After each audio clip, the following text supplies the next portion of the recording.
Friends எல்லாரும் எப்படி இருக்கீங்க? இந்த என்ன பார்க்க போகிறோம்னா the witch and the beast season 1 episode 2 தான் பார்க்க போகிறோம். இந்த எபிசோட் பார்க்க முன்னாடி போன எபிசோட பார்க்கலாம்னே பார்த்துட்டு வருங்க. அப்போ இந்த எபிசோட் தலைவர் புரியும். அதே மாதிரி வழக்கம் போல் சொல்கிறது தான், யாருமே இன்ட்ரோ அவுட்ரோ மட்டும் பார்த்துட்டு இந்த வீடியோ ஸ்கிப் பண்ணிட்டு போயிடக்கூடாது. முழுக்க நான் பண்ணுற எக்ஸ்ப்ளனேஷனை கேட்டு தெரிஞ்சுக்கிட்டு அதன்படி பார்த்தா மட்டும் தான் உங்களுக்கு இந்த எக்ஸ்ப்ளனேஷன் புரியும். அதே மாதிரி இந்த வீடியோவும் புரியும், சொல்ல வர கதையும் புரியும். சரியா? அதனால் முழுக்க என் கூட சேர்ந்துட்டு இந்த வீடியோ எப்படி இருக்குன்னு பார்த்து சொல்லுங்கள். அதே மாதிரி நான் பண்ணுற வாய்ஸ் ஓவர் எப்படி இருக்குன்னு சொல்லிட்டு கமெண்ட்டில் வந்து லீவ் பண்ணிட்டு போங்க. அதே மாதிரி இந்த எபிசோடும் ஒரு நல்ல ட்விஸ்ட் அண்ட் டர்ன்ஸ் உள்ள எபிசோடு தான். அதனால் வழக்கம் போல் நம்ம சேனல் சப்ஸ்கிரைப் பண்ணிடுங்க. வளர்ந்து பேசாமல் இந்த வீடியோக்குள்ளே போயிடலாமா?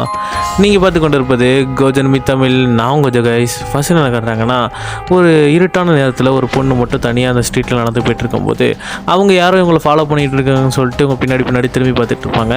அப்போ முன்னாடி ஒரு லேடி வந்துட்டு, ஒரு கிழவி வந்துட்டு இவங்களை பார்த்தோன்னே இவங்களுக்கு உடனே அதிர்ச்சி ஆயிரும். அவங்க பேசாமலே என்ன பண்ணுவாங்கன்னா வாயை பிடிச்சி அப்படியே இது பண்ணிடுவாங்க. இவங்களுக்கு ஒரு மாதிரி கேர்ஸ் உள்ள போன மாதிரி ஆயிரும். அப்போ அந்த லேடி என்ன சொல்லுவாங்கன்னா, இன்னும் இது போதாது அப்படின்னு சொல்லிட்டு அந்த கிழவி சொல்லிடும்.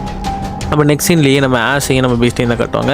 அவங்க ஒரு மிஷினுக்காக இங்கே வரும்போது அங்கே இன்வைட் பண்ண அப்பையும் நம்ம ஆஷ் சொல்லுவான், நம்ம இங்கே ஒரு ஆளை பக்கம் வந்திருக்கோம், ஒரு டீட்டெயில் தெரிஞ்சுக்கணும் அப்படின்னு சொல்லிட்டு இங்கே வரும்போது தான் ஒருத்தர் என்ன சொல்லுவார்னா, என் மாஸ்டர் நிறைய வித்தியாசமான இதெல்லாம் கலெக்ஷன் பண்ணுவார், அதில் ஒன்று வந்து இப்போ தப்பிச்சிருச்சு, அது ரொம்ப வைலன்ஸாக இருக்குது அப்படின்னு சொல்லும்போது, என்னப்பா அப்படி கேட்கும்போது ஒரு மேஜிக்கல் பீஸ்ன்னு சொல்லும்போது அங்கேருந்து ஒருத்தன் பறந்து வந்து இங்கே விழுவான். சரி என்னதாவது அப்படின்னு பார்த்தா ஒரு ஜைன்ஜாட்டிக்கான உருவம் அங்கே கத்திக்கிட்டு இருக்கும். இவங்க பார்த்தோன்னே இது ஒரு மேஜிக்கல் கிரியேச்சரு, இது எப்படிப்பா இங்கே அப்படி சொல்லும்போது, அதான் எங்கள் மாஸ்டரோட கலெக்ஷன், அதனால் இதை நீங்கள் பிடிக்கணும், யாரும் காயப்படுத்தாமல் பிடிச்சா மட்டும் போதும் அப்படி சொல்லும்போது, காயப்படுத்த முடியா அப்படி சொல்லும்போது நம்ம பீஸ்ட்டும் அதை விட்டு நினைக்கிறவாங்க, நான் எப்படி இருந்தாலும் சண்டை போட்டால் காயப்படுத்தி தான் சண்டை போடுவேன், அது நீனே போயிடும் அப்படி சொல்லும்போது நம்ம கேஷும் சரி அப்படி சொல்லிட்டு அங்கே அடிபட்டவங்கிட்ட, தம்பி என்ன ரொம்ப வலிக்குதா அப்படி சொல்லிட்டாங்க. அவங்ககிட்ட கேட்டு தெரிஞ்சுக்கிட்டு டக்குன்னு அவன் தண்ணி அப்படியே அவன் பவர் மூலிமா தண்ணி ஒரு பால் மாதிரி உருவாக்கி அதை அடிப்பான். ஆனால் அதுக்கு ஒன்றுமே ஆகாது. அது ஈஸியாக தட்டி விட்டு யார் ராசாலா நீன்னு அப்படி கேட்கும். அப்போ இது அந்த கோவத்துலேயும் அவன் அட்டாக் பண்ண வரும்போது டக்குன்னு என்ன பண்ணுவான், அந்த தண்ணியை வச்சு அதை மூஞ்சி ஃபுல்லாக கவர் பண்ணிடுவான். மூச்சு விட முடியாமல் அதுவும் திணறி கடைசியில் அது கீழே விழுந்துடும், நாக் அவுட் ஆகிரும். அது எந்த காயமே படுத்தாமல் இவங்களும் அந்த வேலையை சக்ஸஸ்ஃபுல்லாக முடிச்சிடுவாங்க. அப்போ அந்த பேலஸோட ராஜா வந்து அவர் சொல்லுவார், நல்லபடியாக அதை பண்ணீங்க, ரொம்ப தேங்க்ஸ், உங்கள் ஜாபை பற்றி நான் நிறைய கேள்விப்பட்டேன், எல்லாத்தையும் கரெக்டாக பண்ணிக்கிட்டு இருக்கீங்க, ரொம்ப நல்லது அப்படி சொல்லும்போது, நாங்கள் இந்த மாதிரி விஷயத்தில் மட்டும்தான் மூக்கு நுழைப்போம், மற்ற எந்த விஷயத்தில் மூக்கு நுழைக்க மாட்டோம்னு சொல்லிட்டு எப்போ வேணாலும் எங்கள் கான்டாக்ட் பண்ணலாம், எங்கள் மேஜிக்லேருந்து இப்போ வந்துலாம் வருவோம் அப்படின்னு சொல்லிட்டு இங்கேருந்து போயிடுவாங்க. அப்போ இவங்களோட ட்ரீட் மாதிரி வைப்பான மைகிறோம். வைக்கும்போது இந்த பீஸ்டும் சாப்பிட மாட்டேன், ஏன் சாப்பிட மாட்டேன்னு கேட்கும்போது, இங்கே நீங்கள் கிரிமினல்ஸை மட்டும் தான் பிடிச்சிக்கிட்டு இருக்கா, அந்த விச்சு நீ பிடிச்சே ஆகணும், என்னோட மார்க்ஸ் எல்லாம் போகணும், எனக்கு அந்த கேர்ஸ் எப்படி இருந்தாலும் நீங்கணும், அதுக்காக நான் எதாவது பண்ணி தான் ஆகணும் அப்படி சொல்லும்போது, ஆமாம் அதுவும் பண்ணி தான் ஆகணும்னு சொல்லிட்டு இவன் கொஞ்சம் கேர்லெஸ்ஸாக பேசும்போது அவளுக்கு கோவம் வந்துடும். நீ என்னை ஏமாற்றிக்கிட்டு இருக்கியா, இதெல்லாம் ஒரு விளையாட்டு மாதிரி உனக்கு தெரியுதா அப்படி சொல்லிட்டு இவங்க கேட்க, அப்போல்லாம் எனக்கு ஒன்று தெரில, உங்க கூட சேர்ந்து எனக்கு தான் இந்த டைம்லாம் வேஸ்ட் ஆகிறதுக்கு நானே போய் தேடி கண்டுபிடிக்கலாம்னு சொல்லும்போது, இது ஒரு ஜாப் தான், உனக்கு குடுக்கல் வாங்கல் மட்டும் தான் நம்ம 2 பேருக்குள்ள இருக்குது, உனக்கு தேவை அந்த விச்சு, எனக்கு தேவை நீ, எனக்கு இதை வச்சு தான் நான் எல்லாத்தையும் பண்ணணும், அதனால சரி அப்படி சொல்லிட்டு ஒரு லெட்டர் மாதிரி வரும். அப்போ இந்த லெட்டர் மாதிரி வந்தோடனே இவனும் அந்த லெட்டரை வாங்கி வச்சுக்கிட்டு, சரி இந்த மாதிரி லெட்டர்ஸ்லாம் திறக்கிறதுக்கு தான் அந்த மோதிரத்தை வச்சுருக்கேன்னு சொல்லிட்டு ஒரு மோதிரத்தை எடுத்து அந்த சீல் மேலே வைப்பான். சீல் மேலே வச்சு உடனே திறந்த உடனே இவங்க அது என்னன்னு சொல்லிட்டு உள்ளேருந்து பார்ப்பாங்க. உள்ளே எடுத்து பார்த்த உடனே அதில் என்ன சொல்லிப்பாங்கன்னா, ஒரு அட்ரஸ் போட்டிருப்பாங்க. அந்த இடத்துல போய் தட்டின உடனே ஒரு கிளவி வருவா, இதான் அந்த விச்சா அப்படி சொல்லிட்டு பீஸ்ட்டும் கேட்க, இல்லை இது நம்மளோட கிளைண்ட் அப்படி சொல்ல உடனே அவங்க உள்ளே கூப்பிட்டு போயிட்டு, இந்த பாக்ஸ் திறக்கவே மாட்டேங்குது, இது என்னாச்சுன்னு தெரியல, கொஞ்சம் பார்த்து கொடுங்க அப்படின்னு சொல்லும்போது, அவன் இந்த பாக்ஸை தூக்கி பார்த்துட்டு, ஐயோ இதுலலாம் ஒன்றும் இல்லை, நீங்கள் கையிலேயே திறந்துடலான்னு சொல்லிட்டு இவங்ககிட்ட சொல்லிடுவான். சரி அப்படின்னு சொல்லிட்டு இவங்க வெளியே வந்துடுவாங்க. அப்போ பீஸ் இதை நினச்சி ரொம்ப கோவப்படுவான். ஏன்னா அது ஒரு யூஸ்லெஸ்ஸான இதுக்கு நம்மளை கூப்பிட்டு இப்படி பண்ணிக்கிட்டு இருக்காங்கன்னு சொல்லிட்டு, நீ எல்லாமே தெரிஞ்சு தான் பண்ணிக்கிட்டு இருக்கியா அப்படின்னு சொல்லிட்டு ஆஷ் கிட்ட கேட்க, அதெல்லாம் எனக்கு தெரியாது, எல்லா கேஸையும் நம்ம முடிச்சே ஆகணும், ஏன்னா இந்த மாதிரி விச்சஸ் எல்லாம் இருக்காங்க, பட் உனக்கு தேவையான விச்சு எங்கே இருக்காங்கன்னு தெரில, ஆனால் சீக்கிரமே அதை கண்டுபிடிக்கலாம் அப்படி சொல்லும்போது, இதுக்கு நானே இப்போ ஏதாவது பண்ணிடுவோம், உன்னை பார்த்தது தான் எனக்கு பெரிய மிஸ்டேக், உன்னை நம்பி இருக்கக்கூடாது அப்படி சொல்லும்போது, இது வெறும் ஜாப் தாம்மா, நம்மளுக்கு நெக்ஸ்ட் ஜாப் வந்துருச்சு, நம்ம கிளம்பணும் அப்படி சொல்லிட்டு இவன் பேசிகிட்டு இருப்பான். எப்படி அந்த கேர்ஸ்லேருந்து ரிலீஸ் ஆனோன்னு எனக்கு ஃபஸ்ட்டு கொள்றேன்டா அப்படி சொல்லும்போது, ஐயோ எனக்கு கேட்டுச்சுப்பா, நான் நல்லா ட்ரை பண்ண அப்படி சொல்லிட்டு இங்கேருந்து நம்ம ஹீரோ அப்படி எங்கிறதுக்கு போவோம். அப்போ நெக்ஸ்ட் டேலேயே இவங்க 2 பேரும் இன்னொரு இடத்துல சாப்பிட்றதுக்கு வந்திருக்கும் போது, கொஞ்சம் காமாரு, நம்மளுக்கு ஒன்றும் பிரச்சனை இல்லை அப்படி சொல்லும்போது இன்னொரு லெட்டர் இவனுக்கு வரும். அது கொஞ்சம் கருப்பு கலரில் போட்ட மாதிரி வருமா. அப்போ அதில் என்ன சொல்லியிருப்பாங்கன்னா, ஒரு சீரியல் மர்டர் வந்து நம்ம கேபிட்டல் டவுனில் நடந்துக்கிட்டு இருக்கு, அந்த டவுனை நம்ம இன்வெஸ்டிகேஷன் பண்ணணும், அதான் நம்மளுக்கு வந்து நெக்ஸ்ட் ஜாப்னு சொல்லிட்டு நம்ம ஹீரோ விளாவரியாக எடுத்து சொல்ல, சரி அடுத்த கேஸுக்கு நம்ம அங்கே போவோம், கண்டிப்பாக நீ தேடுற விச்சு அங்கே இருந்தால் நம்ம கண்டிப்பாக அந்த மார்க்ஸ் எடுத்துடலாம்னு சொல்லிட்டு இவன் லெட்டர் எடுத்து திறந்து பார்ப்பான். இதுக்கும் நம்ம பீஸ்ட்டுக்கு சரி இது ஒரு நல்ல வாய்ப்பாக இருக்குன்னு சொல்லிட்டு இவங்களும் அந்த இடத்துல கிளம்புவாங்க. அப்போ ஒரு விஷுவல் வரும், ஒரு பில்டிங் எரிஞ்சு விழுற மாதிரி சொல்லிட்டு.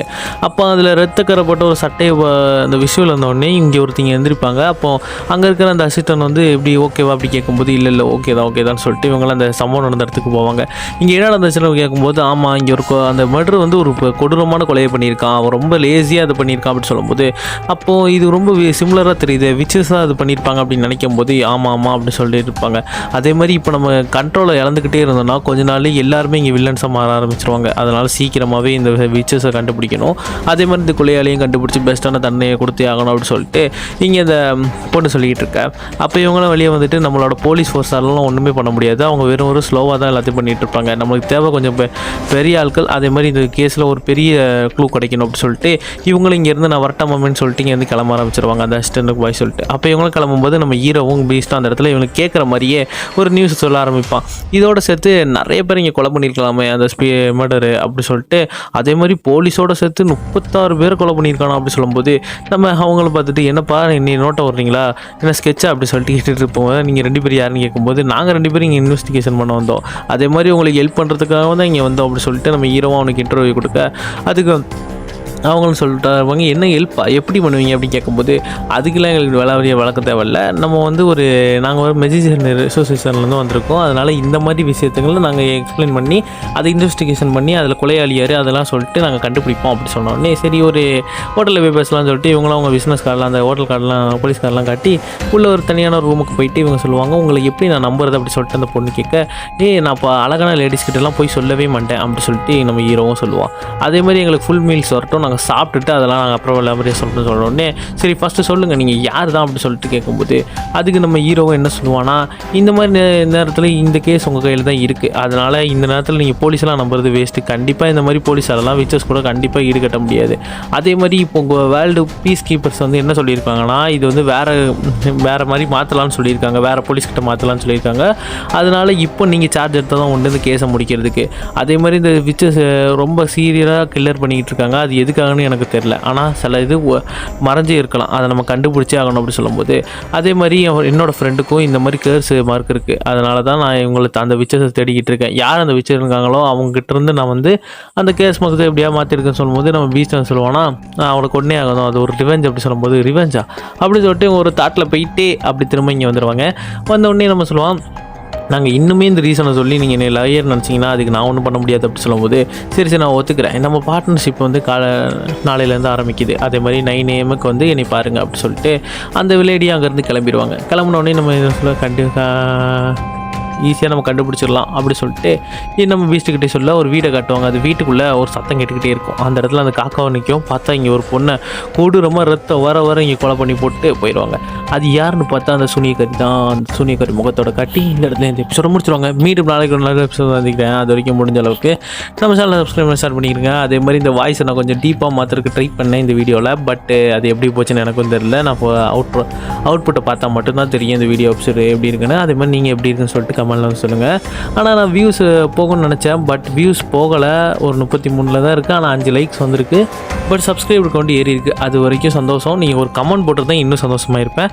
உங்களால் முடிஞ்ச சப்போர்ட் இன்னும் நம்மளுக்கு வேணும், அதனால் 2K எப்படியாவது அடிக்கணும், அதெல்லாம் முடிஞ்ச அளவுக்கு எனக்கு இன்னும் சப்போர்ட்டை கொடுத்து நம்ம சேனலை இன்னும் க்ரோ பண்ணுறதுக்கு உதவி பண்ணுங்கள். அதே மாதிரி இந்த மாதிரி அனிமேஸ் வந்து எப்படி சொல்கிறது, இதில் கொஞ்சம் அந்த பிளாக் பல்லரோட அந்த மெசேஜ் கவரு அதெல்லாம் பார்க்க கொஞ்சம் சிமிலராக அப்படி தான் இருக்குது. சரியா, உங்களோட விடைபெறுவது உங்கள் கோஜர் மித்தமிழ் பை. See you.